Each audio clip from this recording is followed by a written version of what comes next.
오늘은 여호수아 2장 말씀, 특별히 신앙은 목숨을 건다 두 번에 나누어서 오늘하고 다음 주하고 같은 제목으로 여러분 다음번하고 같은 제목으로 말씀을 드리려고 합니다. 일어나 주는 땅으로 가라 하는 것이 여호수아서의 중심 주제였고, 그 중에서 1장은 약속을 붙잡아라, 비전을 붙잡아라 하는 것이죠. 그리고 2장은 주의 종을 선대하라. 애굽에서 하나님을 잊고 400년간을 살던 사람들, 정말 400년쯤 살면 그 모든 사람들의 그 고향이 애굽이고 애굽의 백성이라고 말할 수도 있겠죠. 하나님도 까맣게 잊어버리고 살던 그 사람들을 깨워서 그들을 이끌고 광야에 40년간의 세월을 지나서 이제 가나안 앞에까지 와 있는 것은 매우 엄청난 일입니다. 어떤 사람의 그 어떤 리더십을 가지고도 도저히 이런 일을 해낼 수는 없습니다. 그런데 이런 놀라운 일을 행한 모세가 세상을 떠나게 되고, 이제 새롭게 출발하는 과정에서 여호수아는 그 과도기를 어떻게 극복하는가 하는 것을 통해서 오늘 우리를 향하신 하나님의 중요한 교훈을 발견하게 됩니다. 1장을 통해서는 우리가 3번에 나누어서 말씀을 들었죠. 첫 번째로는 사람을 섬길 줄 아는 종으로 자신을 훈련하라.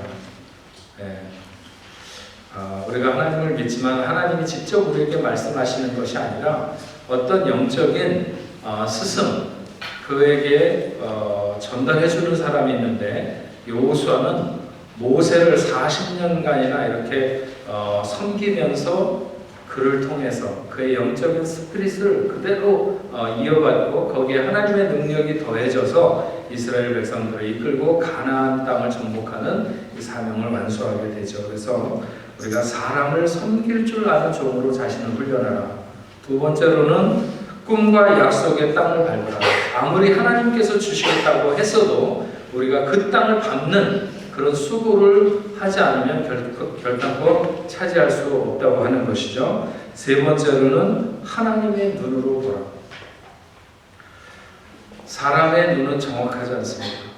내가 나를 보는 것도 정확하지 않고, 내 부모가 나를 비교적 잘 알지만 그러나 그것도 정확하지 않고, 세상이 나를 보는 나로 나를 규정하지 말고 하나님이 나를 어떻게 보는지 하나님의 눈으로 나를 보라고 하는 거죠.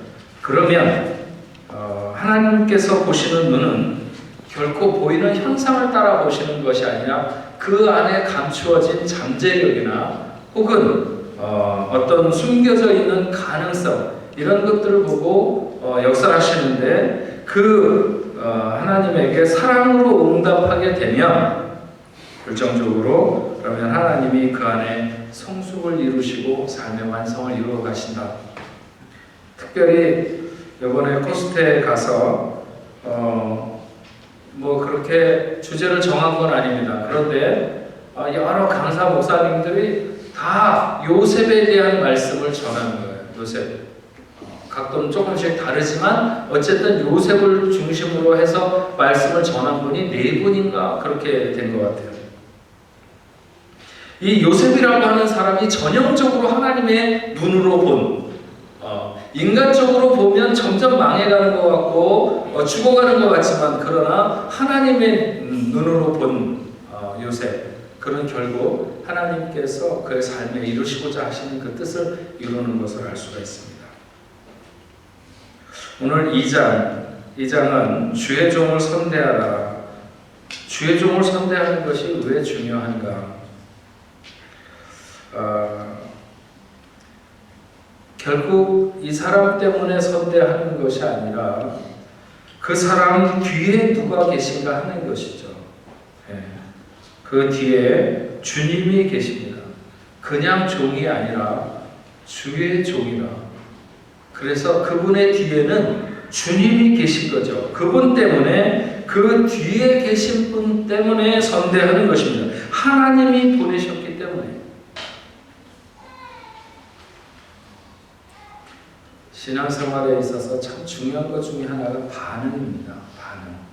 우리가 계속해서 그 출애굽기나 여호수아나 이렇게 말씀을 공부해가면서 제가 여러분들에게 말씀을 전하는 아주 중요한 포인트 중에 하나는 반응하는 신앙인이 되도록 하는 거죠. 반응. 네. 그래서 신앙은 반응이 굉장히 중요해요.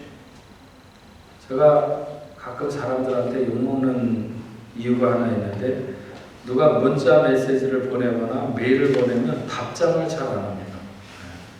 그래가지고 받았는지 안 받았는지, 이 시대에는 참 용서받을 수 없는 죄죠. 이걸 현대 요즘 말로 심는다고 하는 거예요. 심는. 은혜를 심는 사람들이 많아요.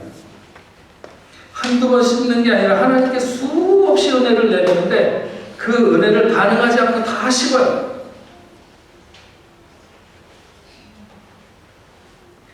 신앙은 반응으로 성장합니다. 반응하시는 여러분들 되시기를 주의 이름으로 축원합니다. 이럴 때도 아멘 못하는 사람.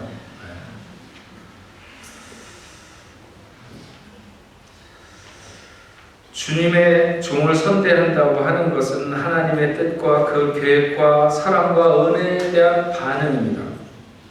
하나님을 사랑한다고 하면서 주의 종을 선대하지 않는 것은 하나님이 믿을 수 없는 것이죠.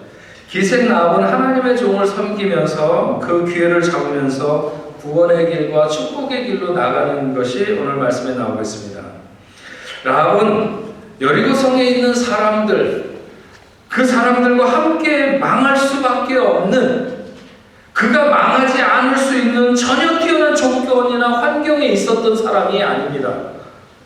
그러나 라합은 자신의 생이 그렇게 흘러가다가 멈추도록 그냥 두지 않았어요. 이스라엘 백성들이 그 여리고를 점령할 때 여리고 성 안에 있었던 왕에서부터 아니면 작은 어린 아이에 이르기까지, 아니면 모든 생명 있는 동물들까지 다 진멸하라고 했어요. 그것은 하나님의 것이라. 너희가 차지할 수 있는 것이 아니고 그 첫 것은 하나님의 것이라. 그래서 모든 것을 다 죽이도록 되어 있습니다. 그러니까 이 기생 라합과 그의 가족들도 모두 다 죽을 수밖에 없었고, 그들이 거기에서 건진받을 수 있는 다른 조건은 하나도 없었습니다.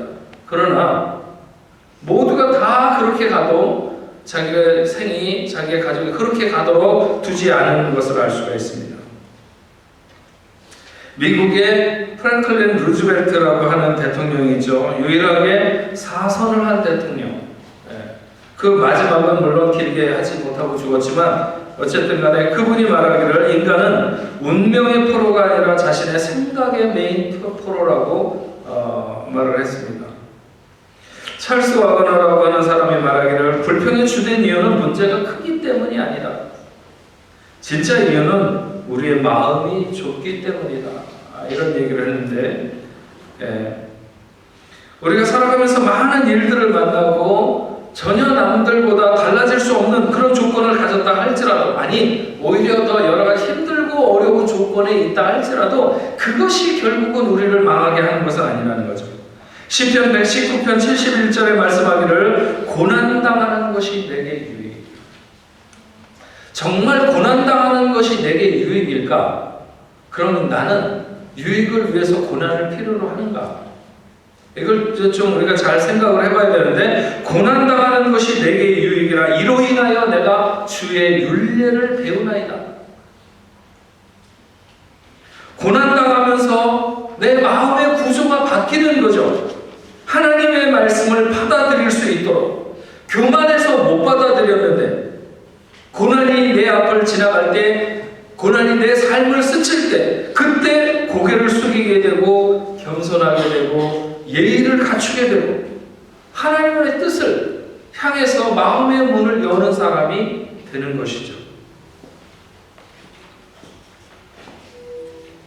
우리가 꿈을 이루고 성공하고 행복하게 사는 비결은 오늘을 온전히 사는 것이라고 말할 수 있습니다. 최선을 다해서 오늘 지금 여기에 최선을 다한 삶, 어떤 상황에 처해 있든지 어떤 고난을 겪고 있든지 문제에 집중하는 것이 아니라 상황을 통해서 약속으로 이끌어 가시는 이런 자세. 광야의 백성은 광야에서 늘 방황하면서 그 헤매고 있는 사람들의 특징은 광야에 집중한다는 특징이 있습니다. 그러나 소망을 가지고 미래를 향해서 나가는 사람은 꿈을 가지고 사는 사람입니다. 우리는 과거로부터 출발하여 현재를 통과해서 미래로 나가는데 미래의 그림을 그리면서 오늘 내 삶에 주어진 것들 속에서 의미를 찾는 것입니다. 고난과 비극과 상실과 결핍은 미래를 위해 오늘 일구고 연단해야 되는 훈련의 과목들일 수 있는 거죠. 우리가 만나는 왜 내 삶이 이렇게 잘 안 될까? 쟤는 나보다 별 볼 일 없는 것 같은데도 저렇게 잘 나가는데 난 뭐가 부족해서 오늘 이렇게 버벅거리면서 앞으로 나가지 못할까? 여러 가지 것들이 우리의 삶을 둘러쌀 수 있지만 그러나 여러분, 이런 것들이 미래를 위해서 오늘 내가 일구고 연단해야 되는 훈련의 과목들인 것을 기억하시기 바랍니다. 기생나합은 벌써 그 이름 앞에 기생나합은 누가 이름 앞에 뭐 도둑놈 누구는 뭐 이렇게 하면 그 벌써 생이 근데 성경은 이렇게 안 해도 될 텐데 꼭 바르게 정직하게 아주 정직하게 기생나합 그냥 나합이라고 해도 좋을 텐데 꼭 이렇게 표현을 하고 있어요. 기생이었어요. 비극적인 출신이죠. 그래 출생, 살아온 환경이 좋지 않아요. 그러나 그의 인생을 이렇게 한번 유추해 보면, 뭐 그의 전은 다 유추할 수 없지만 그의 후를 이렇게 유추해 보게 되면 그렇게 몹쓸 만한 되는 대로 생을 굴려가면서 살아온 여인으로 보이지는 않습니다. 꽤 여러 가지로 보면 괜찮은 여자인데 가족들을 먹여 살리기 위해서 할 수 없는 삶의 방편으로 기생의 삶을 살아가게 되는 화류계가 좋아서가 아니라 물론 뭐 그걸 좋아서 가는 사람은 별로 없을 줄로 압니다. 불우한 환경 때문에 태생적으로 살 때서부터 자기가 자기의 가족들을 먹여 살리지 않으면 안 되는 그 운명적인 어떤 여러 가지 그 삶의 모양들 이런 것들을 안고 갈 수밖에 없는 거죠. 많이 있거든요. 이런 아주 다른 사람 같으면 다른 아이들 같으면 이제 그냥 엄마 품에서 아직까지도 뛰어놀아야 되는데 그가 늙으신 할머니를 위해서 밥을 지어야 한다거나 뭐 아주 여러 가지 힘들고 어려운 상황에 놓여 있는 사람들도 많이 있잖아요. 이 기생나합의 운명이 바로 그런 것이 아닐까. 왜 여기 보면 자기 가족들을 이렇게 열심히 챙기고 있는 것들을 보게 되면 그렇지 않을까 생각합니다.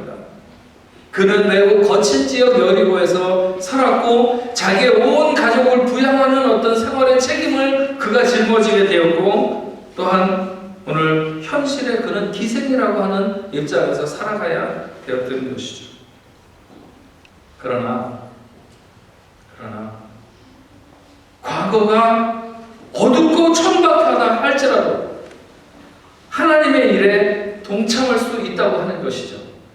하나님의 사랑은 과거의 결점도 신분도 현재의 장애물도 다 극복시키시는 것입니다. 이방인과 유다인의 장벽이 허물어지고 남녀의 차별이 철폐되고 성도와 죄인의 벽이 허물어져서 우리가 아무리 큰 상처를 입었다 할지라도 과거가 미래를 끌고 가도록 내버려 두는 것이 아니라 과거는 아픔으로부터 출발했다 할지라도 자기에게 기회가 왔을 때 그 기회를 붙드는 거죠. 하나님을 만날 만한 기회, 복음을 위한 기회, 주의 종을 도울 수 있는 기회, 교회를 위해서 헌신하고 충성할 수 있는 기회가 왔을 때 하나님이 그 기회를 주실 때 붙드는 것입니다. 모든 인생은 어차피 은혜로 사는 것입니다. 조금 더 잘난 인생이나 못난 인생이나 할 것 없이 다 인생은 은혜로 살게 되어 있습니다. 그래서 은혜의 파도가 칠 때 내가 고개를 숙이고 그 은혜를 잡으면 은혜의 힘이 나를 밀어주시는 것입니다. 자기 힘으로 사는 게 없습니다. 여기에서 어리석은 사람은 그 오는 찬스를 놓치는 것이고, 은혜에 깨어있거나 말씀에 귀를 기울이는 사람은 그 하나님이 주시는 찬스를 지각하고 잡게 되는 것이죠. 우리가 기도로 은혜 가운데 깨어있으면 어느 날 어떤 사건을 통해서 하나님께서 나로 하여금 큰 기회를 오게 하시는 것을 깨닫게 하시는데, 그 기회를 잡는 것입니다. 바로 그때 하나님이 알려주시는 방법이 이렇게 자다가 정말 하나님이 야 어디 가서 오늘 너 복권을 사봐라, 아니면 불이 번쩍 나게 무슨 하여튼 어떤 환상을 보여주시면서 이렇게 하는 방법도 있을 수 있지만, 물론 무슨 복권을 사라고 하는 얘기는 하나님 뜻 아니겠지만, 어쨌든 하여튼 하나님께서 뭔가 선명하게 보여줄 수도 있겠지만, 어떤 때는 보면 어떤 원수 같은 인간을 나한테 붙이셔가지고 계속 따라다니면서 괴롭히는 거예요. 저 인간이 나랑 무슨 원수가 졌다고 저렇게 나를 힘들게 할까? 이렇게 생각이 들어도 그래도 정말 하나님께서 왜 저 사람을 나에게 이렇게 붙이셔서 나를 힘들게 하나? 세상에 많은 사람들 중에서 어떻게 저 사람을 나의 남편으로 되게 하셨는가? 이런 그래도 하나님께서 틀림없이 거기에 뭔가 뜻이 있으시겠지 하면서 하나님의 뜻을 찾으려고 하는 자세, 거기에서 우리가 하나님의 뜻을 발견할 수 있다는 것이죠. 그래서 우리를 너무 힘들게 하거나 괴롭게 하는 사람도 우리는 원수라고 말하지 않고 그런 사람을 훈련대장이라 이렇게 훈련대장. 우리 한번 다 같이 따라서 합시다. 훈련대장을 사랑합시다.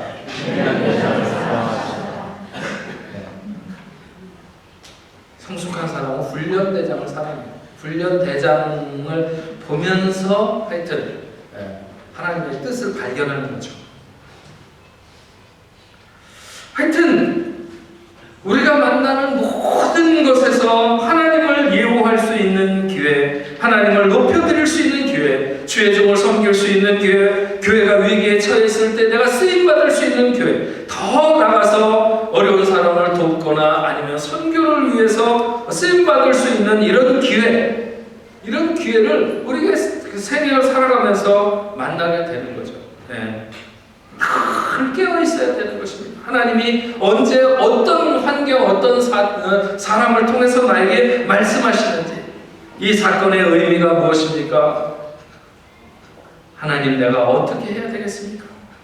계속 하나님과 대화하고 기도하면서 찬스를 놓치지 않으려고 하는, 이런 내 삶에 일어나는 모든 일들을 통해서 하나님이 말씀하시는 말을 들으려고 하는, 기생 라합의 경우에는 불행한 시간을 지내왔어도 인생의 가치가 어디에 있는지 아는 여자였어요. 과거가 어떠했든지 간에 지금까지 어떻게 살아왔는지가 중요하지 않고 지금 하나님께서 내게 주시는 은혜를 만나려고 하는 사람, 그 기회를 잡으려고 하는 사람, 하나님께 공을 세울 수 있는 기회를 놓치지 않는, 하나님이 주신 찬스를 적극적으로 붙드는 사람이었어요. 오늘을 살아가면서 우리의 삶을 덮치는 수많은 분노와 슬픔, 그런 감정에 우리의 미래를 망칠 수는 없는 것입니다. 상처와 고통을 교훈으로 삼아서 자신을 존대하며 타인을 인정하면서 내게 주어진 환경을 수용해서 우리가 영적으로 깨어있게 되면 사방이 모든 것이 다, 우리의 삶을 둘러싸고 있는 모든 것이 하나님의 뜻을 깨닫고 그 계획을 발견할 수 있는 하나님의 사인이라고 하는 것이죠. 어느 시인의 고백처럼 잎새에 있는 작은 바람에도 나는 괴로워하였노라. 바람의 잎이 흔들리는 그것을 보면서도 내 양심을 깨우치는 하나님의 음성을 들을 수 있는 영적인 민감함을 우리가 가질 수 있다면 우리는 분명히 내 지난 시간이 어떻든지 오늘 현재가 어떻든지 간에 하나님께서 나를 위해서 이런 일들을 베풀고 계시는 이 뜻을 발견할 수 있다고 하는 것이죠. 그래서 누구에게든지 하나님에게든지 도움이 될 수 있는 인생으로 설 수 있다는 것입니다.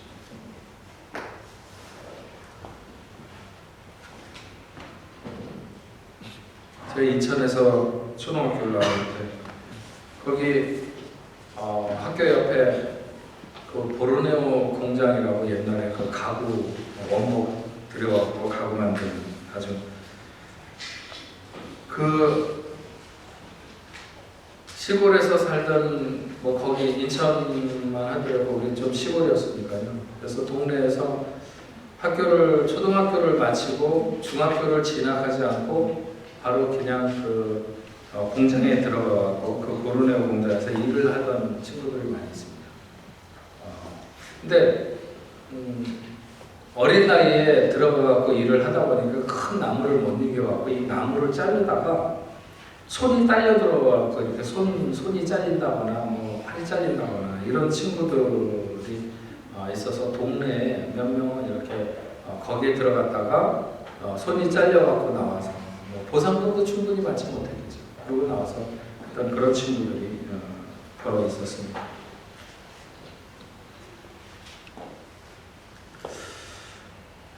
제가 만난 친구는 아니지만 어떤 젊은이가 그런 일을 하다가 손가락이 이렇게 2개가 잘린 친구가 하나 있었는데 그 친구가 결국 그 손가락 2개 잘린 것으로 인하여 그의 인생을 늘 비관하면서 늘 술로 젊은 날들을 보내면서 그래서 교회 전도사님이 어떻게 해서든지 좀 위로해서 용기 있게 살아가려고 하려고 그 위로를 하면 전도사님이 손가락 잘려보셨어요.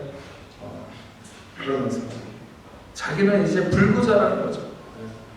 그러면서 아무리 위로를 해도 도저히 그 손가락 2개에 뭐 손가락이 안 잘린 것보다야 물론 말할 수 없는 큰 아픔이고 고통이지만 그의 인생을 다 그 손가락 2개 걸어가지고 폐인처럼 그렇게 살아가는 모습을 보면 너무 안타까웠다는 거죠.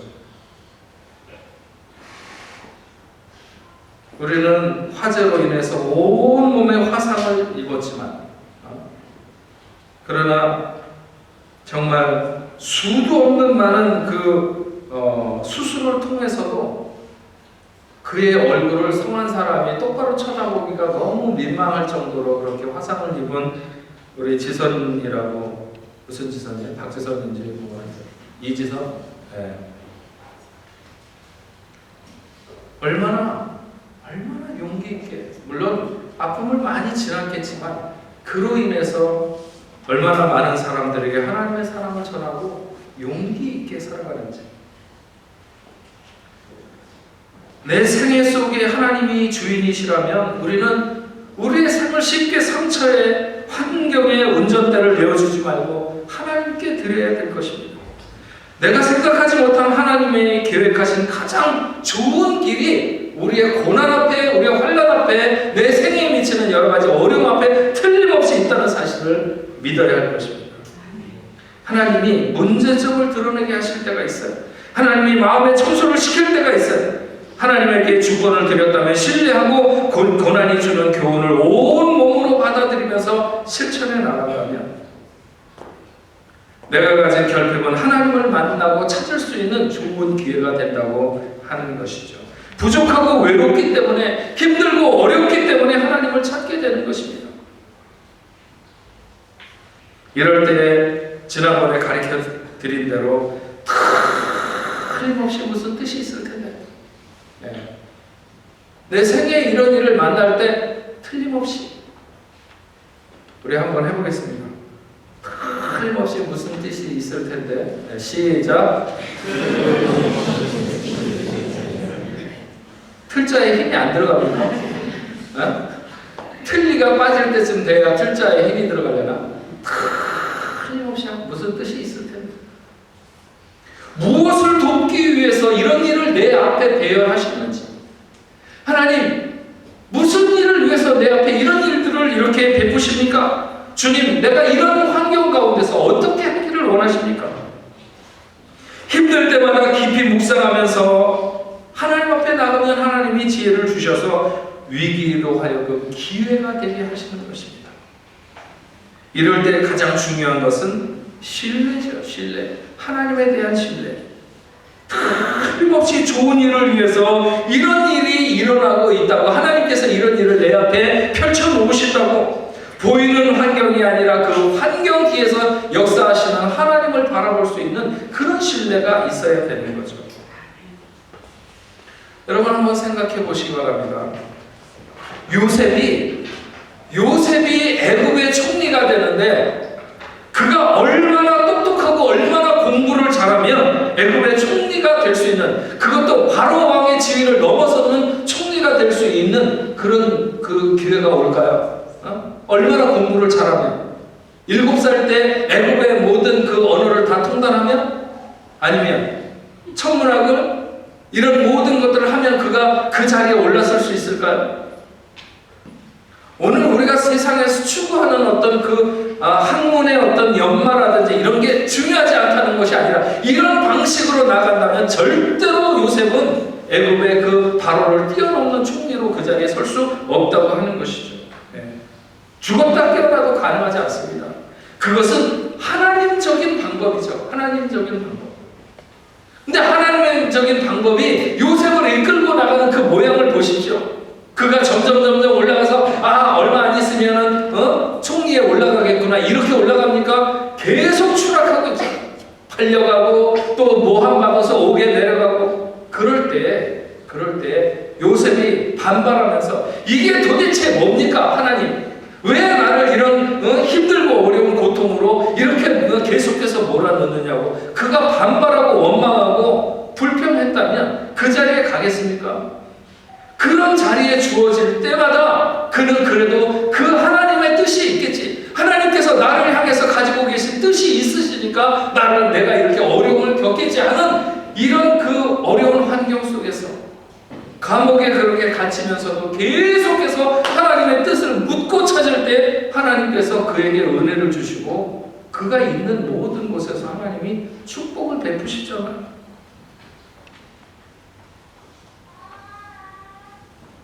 늘 섬기려고 하는 자세, 이런 자세를 가질 때 하나님께서 결국 그를 그 자리에 올리시고 생명의 부양자가 되어서 자기 가족들뿐만 아니라 자기 민족뿐만 아니라 애굽에 있는 모든 사람들까지 다 살리게 되는 이 놀라운 역사를 나타내게 됩니다.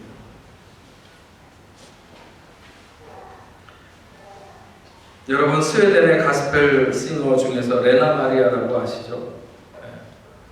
우리나라에도 몇 번 왔다 갔습니다. 두 팔이 다 아웅. 정말 영혼의 강건함이 육체의 연약함을 이긴 그런 자매라고 말할 수 있죠. 그가 말하기를, 나는 아직 한 번도 육신의 장애를 장애로 생각해 본 적이 없습니다. 나의 장애들이 오히려 진주가 되어 내 인생의 값비싼 진주 목걸이가 되게 하셨습니다. 얼마나 밝은 사람인지 쉽지 않은 일이죠. 고난의 순간에 이런 자세를 갖는다는 게 결코 쉬운 일이 아닙니다. 그래서 신뢰가 필요한 거죠. 신뢰가 필요해요. 하나님에 대한 신뢰. 이해가 안 되지만, 이해가 안 되기 때문에 신뢰가 필요한 거예요. 자, 한번 따라서 하겠습니다. 이해가 안 되면 믿기라도 하자. 이해가 안 되면 믿기라도 하자. 믿어지지 않으면 순종이라도 하자. 믿어지지 않으면 순종이라도 하자. 순종이 안 되면 복종하자. 순종이 안 되면 복종하자. 이해가 안 될 뿐이에요. 이해가 안 될 뿐이에요. 내가 지금 내 눈앞에서 이해가 안 될 뿐이에요. 그럴 때 필요한 게 믿음이에요. 네. 순종이고, 때가 되면 하나님께서 계시하시는 것이죠. 그래서 하나님이 모든 나의 그 고난과 어려움, 그런 삶의 불편한 현장들이 보석으로 변하는 나를 갖게 하시는 것입니다. 약함이었는데 그 약함이 강함이 되게 하시는 것이죠. 잃어버린 것이 하나도 없도록. 네. 나는 그 시간을 손해보는 것 같고, 나는 거기서 생을 죽치고 있었던 것 같은데, 그런 잃어버리는 것이 하나도 없도록 이해가 안 되었었는데, 그런 시간에 신뢰를 가졌더니 하나님께서 그 모든 환경을 변화해서 아름다운 보석으로 우리에게 주시는 그런 시간이 있을 줄로 믿습니다. 오늘 2장 9절부터 11절에 보면 라합에게 주어진 구원의 기회가 오게 되는 것을 봅니다. 2장 9절에 11절에 보면 말하되 여호와께서 이 땅을 너희에게 주신 줄을 내가 알아. 우리가 너희를 심히 두려워하고 이 땅 주민들이 다 너희 앞에서 간담이 녹나니 이는 너희가 애굽에서 나올 때 여호와께서 너희 앞에서 홍해의 물을 마르게 하신 일과 너희가 요단 저쪽에 있는 아모리 사람의 두 왕 시혼과 옥에게 행한 일 곧 그들을 전멸시킨 일을 우리가 들었음이니라. 우리가 듣자 곧 마음이 녹았고 너희로 말미암아 사람이 정신을 잃었더니 너희의 하나님 여호와는 위로는 하늘에서도 아래로는 땅에서도 하나님이시니라. 이 소식을 여리고성에 있는 모든 사람이 다 들었습니다. 기생 라합만 들은 게 아니에요. 엄청난 역사가 진행되고 있고 그래서 이스라엘 백성들이 가나안을 향해서 진격하고 있으며 요단강을 건너려고 하는 것을 들어서 알고 있었어요. 모두가 간담이 놓고 모두가 두려워서 떨었죠. 그런데 여기서 기생 라합은 하나님의 은혜를 붙들고 있는 것을 알 수가 있습니다. 은혜를 붙잡는 것이죠. 이스라엘의 승전 소식. 이것은 여리고 성에 사는 사람들에게는 너무나도 그 심기가 불편하고 불안하고 초조하고 짜증이 나고 원망과 대적, 적개심 이런 것들이 당연한 그런 시간입니다. 모든 여리고 사람들이 다 그랬고 또 그래서 불안에 떨었어요. 우리가 살아가면서 보면 내게는 점점 불리한 상황이 되고 다른 사람에게는 점점 흥황하는 이런 것들이 있잖아요. 이게 꼭 적과의 관계뿐만 아니라 같은 업종